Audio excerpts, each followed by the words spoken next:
What are your hopes, your dreams, your aspirations? How are you supporting yourself? My boyfriend. If you drug tested today, what are the results going to be? Um, And you just seen Marijuana. somebody else has been tested. Marijuana, anything else? No, ma'am. You're positive for cocaine as well. So how often are you using? Mhm. You are not, that's either yes or no. Are you and your boyfriend using the same supplier? Where is the boyfriend? Has he already left? This case escalates fast. Like, within minutes, it goes completely sideways. You've got a 19-year-old in court facing an aggravated assault with a deadly weapon charge, and somehow she shows up possibly under the influence. And it's not subtle at all.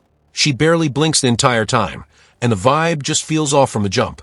What makes it even crazier is she looks way younger than she actually is, which makes the whole situation even more unsettling. Let me know in the comments how old you think she looks, because this one is seriously confusing. All right, let's get into it. Did you understand you're charged with the offense of aggravated assault with a deadly weapon? That's a second-degree felony. The range of punishment is anywhere from 2 to 20 years in prison and up to $10,000 fine. Did you understand?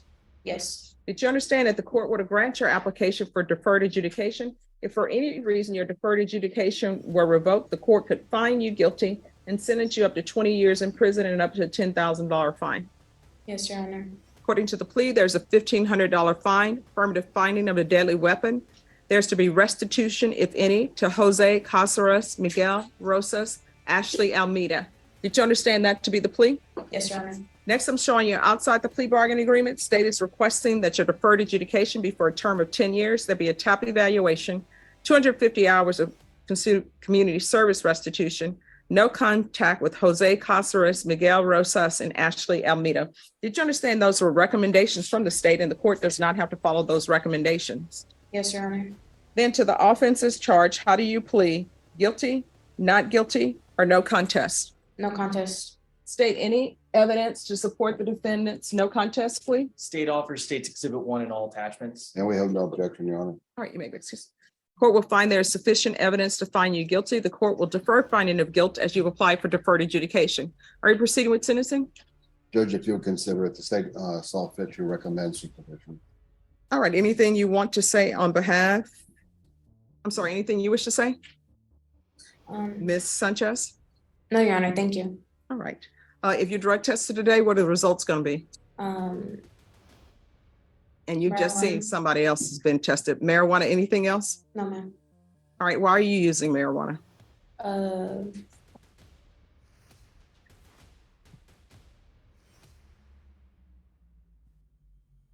Just to use it. All right, so that's going to stop. You understand? Because you're going to be on deferred adjudication here. And marijuana is not legal in Texas and it's not legal while you're on probation. Are you employed? No, Your Honor. So how are you supporting yourself? My boyfriend. All right, do you have any children? No. Where are your parents? They're outside. Okay, how old are you? 19. And when you say they're outside in the hallway? Mhm. Do they know what's going on with this case? I don't know. So they just showed up and you tell them to wait outside? They just showed up. I don't have a good relationship with them. Okay, why not? We just don't get along. Why? The reason why I'm asking these questions is because I'm trying to give you conditions of probation. Like if there's something in your past that happened between you and your parents, then maybe you may need help with that to address that issue.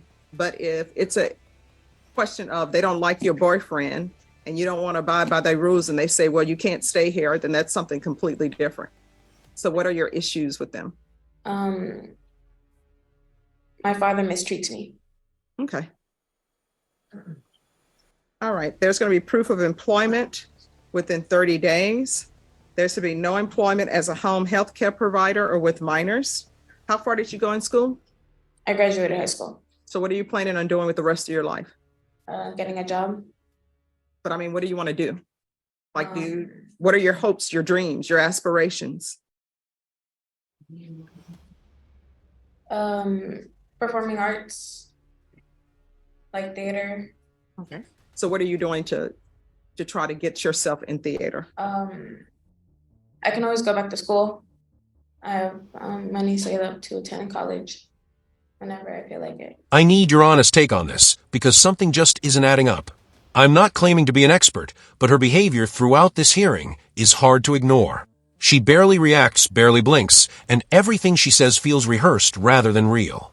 She talks about dreams and goals, but there's no clear direction or effort behind any of it. It's like she's saying what sounds right instead of what actually is. And you can tell just by looking at the judge's reaction. None of this is landing. What's wild is that her biggest problem isn't even her attitude right now. It's the fact she's facing up to 10 years. Yet she still comes off completely careless. I don't know. You guys tell me what you think. Well, I mean, here's the thing. If you don't work towards your hopes and dreams, they're not going to happen. I mean, you may be walking down the street one day and somebody may come up to you and say, wow, that looks like somebody who should be in arts. But usually it doesn't happen. I will tell you, a lot of the older actors from what they call old Hollywood, they would work at a theater and then they ended up becoming actors and actresses. Lauren Bacall worked at a theater as a cigarette girl. They don't have those anymore. All right. 10 years deferred adjudication, affirmative finding of deadly weapon, proof of employment within 30 days, no employment as a home health care provider or with minors, restitution and no contact, and that's restitution if any. If she attends college or goes to some kind of trade school where she's trying to make her dreams come true, then the court will consider waiving those community service hours. So whether you want to just be doing busy work, although community services, you learn something whenever you do it. But if you want to do something to better yourself, then I'm giving you that opportunity. All right, anything else you need from the court? No, Your Honor. All right, we can go off the record. This could have went south so quickly, and you could be looking at maybe doing prison time. So you need to think before you act. You understand? Yes, Your Honor. All right, good luck to you. Just remain in court, and probation are going to go over conditions with you. Thank you. All right, and probation, can we get a drug test on her to see where she is? Today. Yeah, not so much for levels, but just a drug test in general. Yes. Hi. Hi. So one, I didn't notice your clothes. You dressed inappropriately for court. Number two, you're positive for cocaine as well. So how often are you using? I don't use any other drug besides marijuana in So, my life. so who gave you the marijuana? I bought it from A a friend? friend of a friend. All right. Well, your friend of a friend, if you're not using cocaine, then they're putting something extra in your marijuana. And that's why I always tell people, when you're using drugs, there's no label on the outside, with inspected by telling you what you're using. Mhm. You are not, that's either yes or no. You're not allowed to be using drugs while you're on probation. You understand? Yes, ma'am. All right. And so are you and your boyfriend using the same supplier? No. All right. So have a seat. And where is the boyfriend? Has he already left? Yes. He's already left? All right. He's probably waiting for her outside because her parents are here. She doesn't have any other ride. All right. Just have a seat. Here's the part that really makes you think. In cases like this, even with a serious charge like aggravated assault with a deadly weapon, people can still walk away with probation, sometimes up to 10 years. And even if they mess that up, chances are they might still get more opportunities. But what really stands out here is the level of disrespect. You're potentially facing a decade behind bars, and you show up to court not taking it seriously at all. That's what doesn't sit right. It raises real questions about accountability and how the system handles situations like this. Let me know your thoughts down below. And if you made it this far, don't forget to like the video, subscribe to the channel, and I'll see you in the next one.